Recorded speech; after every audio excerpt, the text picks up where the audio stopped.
Well, hi, welcome to ChessBase Workshop for another week. My name is Steve Lopez. I'm your host for this. Thanks for clicking on the link and joining us.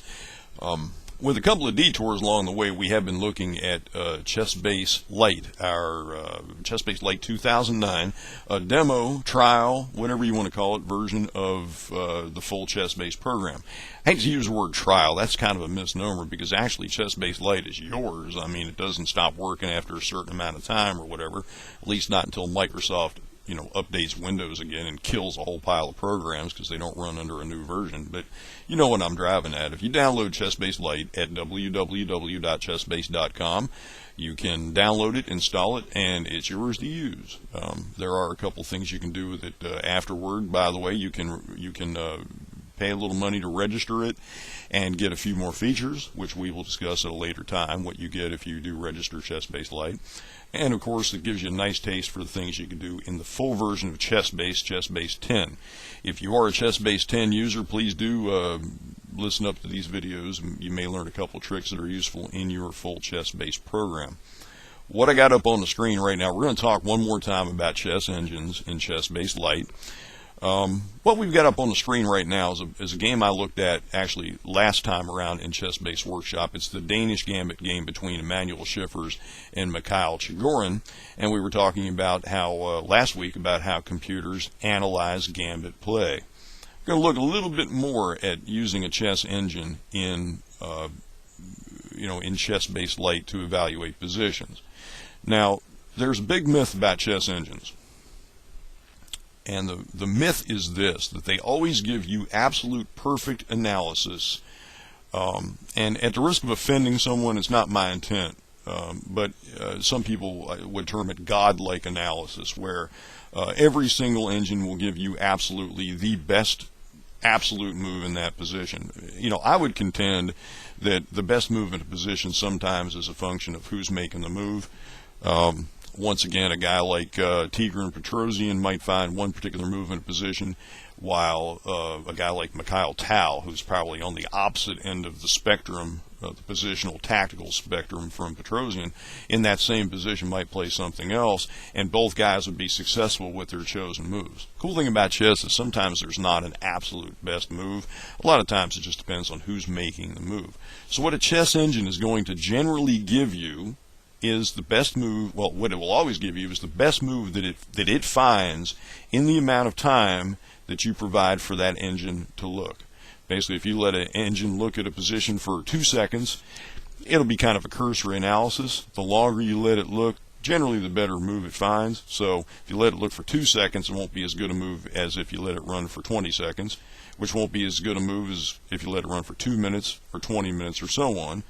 Of course, you can't even though it's called infinite analysis in the program, you can't let it run for infinity. You got to stop it sometime. But it will always give you the best move that it finds in the position that you feed it within the amount of time that you let it look. However, somebody always comes along and says, oh, well, here's a position that chess engines absolutely cannot analyze properly. Yes, there are positions that are like that. There's almost a catalog of them. There's dozens of these positions that people always throw up on the internet over and over and over again as, why chess engines are terrible. It's not that they're terrible, it's just that they don't understand things the way people understand them. Let's take a detour here. I'll show you what I'm talking about. This is a position I just made up. It's very similar to a position that people throw up online all the time. White is absolutely ahead materially in this position. White is a full rook up in this position. However, anybody who's been playing chess for any amount of time is going to look at this position and know the real story, which is that this is a dead drawn position. If you ever get into this position, which is not really possible, I don't think, but if you were to somehow get into this position in a tournament game, you and your opponent could safely shake hands, call it a day, and head for the hotel bar for a cold one, because you're done. I mean, there's no way that either side can make progress in this position. It's a draw. However, if you fire up a chess engine, which we will do, in this position, you're going to find out that the chess engine, and let me remove the analysis board so we can make things a little plainer here. Chess engine right here, Fritz 5.32 is saying that white is winning by almost a full rook. actually white is winning by a full rook materially. There are some other things to take into account here. I think that black has a little bit of a space advantage in this position because of the pawn positioning, and that's why Fritz isn't showing a full rook advantage to white. But Fritz is showing this as being white winning by almost 5 full pawns. Numerically, that's correct. However, positionally, we know that not to be the case. In this position, it's a dead draw because nobody can make progress in this position. Theoretically, white could sack the rook, but that's essentially going to give black the game. There's no real way to sack the rook here, and for white to sack the rook and push a pawn through and somehow promote quicker than black can. Black can always beat white to the 8th rank if that rook gets sacrificed.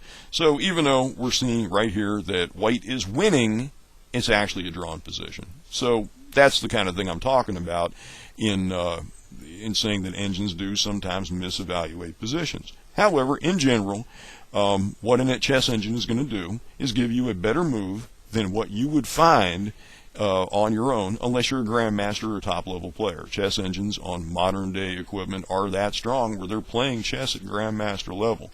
So what you're looking for is advice from a chess engine. A lot of times it will find a better move than what you yourself would find in the same position. If you're just an average club-level player like me, I'm right there with you. I'm trying to get better, and these are the tools that I use to try to improve. Anyway, back to this game. We were looking at it last week, Danish Gambit game. And this was a position we were looking at, the tabia of the Danish Gambit. The game continues, by the way, and basically white is trying to formulate an attack. However, we get to a point right here. I found this to be really an interesting position because white only has a development advantage of 1 piece and 1 pawn at this point. Does have a space advantage, does have the makings of an attack, but if you take Fritz 12 and analyze this position as I have previously done and have Fritz drop the variation in, what we see is that after a certain number of moves, we have what Fritz sees as a dead even position.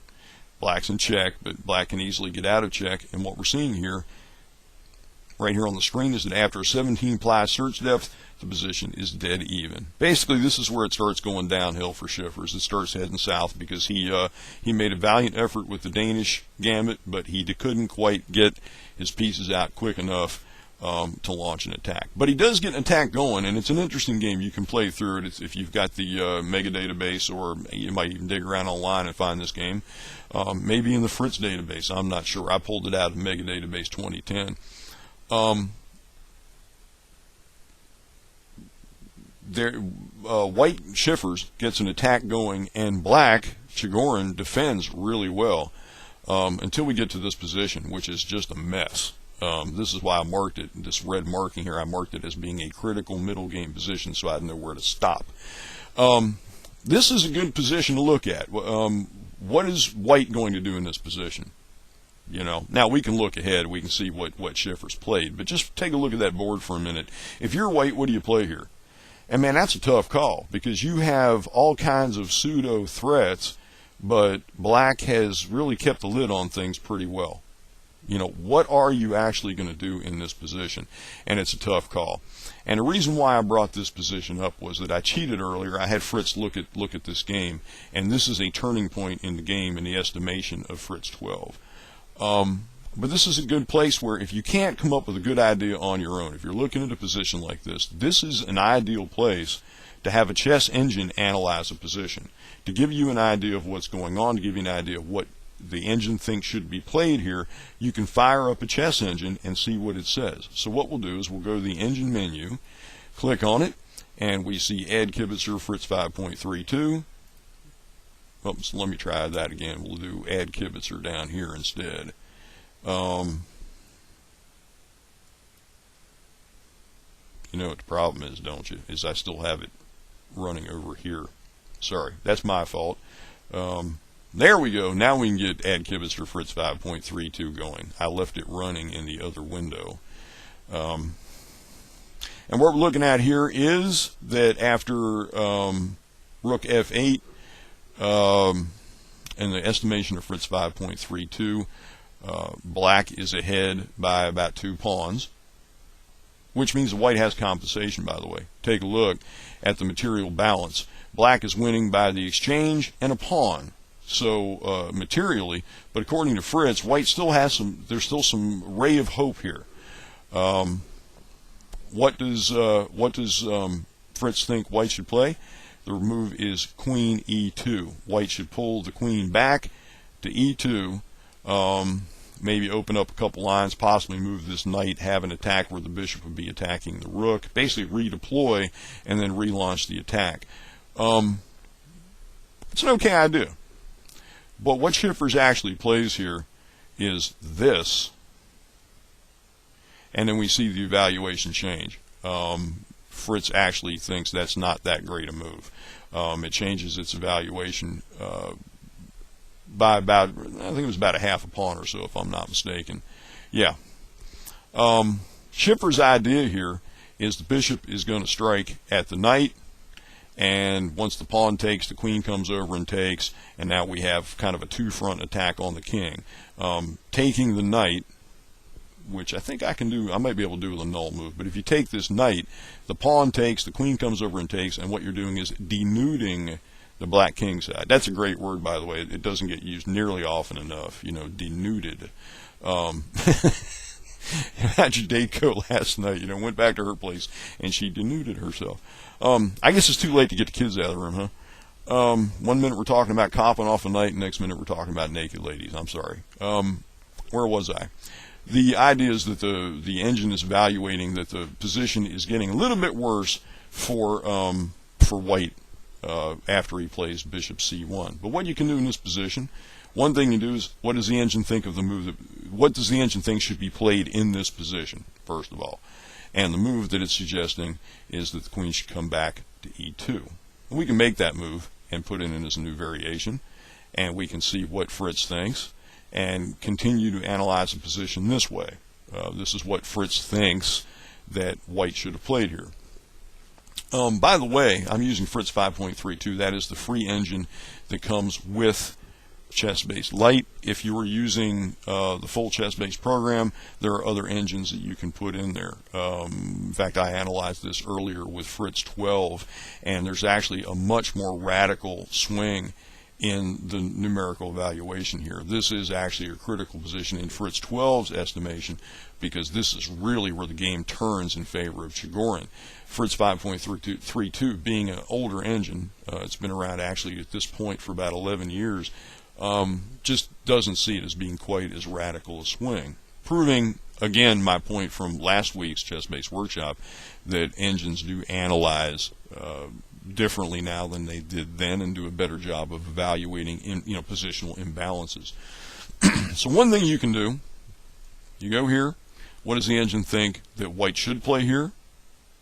Which is what we're looking at, this move of queen e2.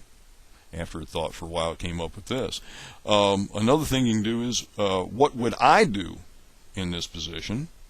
Where you can sit there and think about what move would you make. And I looked at this position for a real long time, and I had a real hard time coming up with anything real productive for white to do in this position.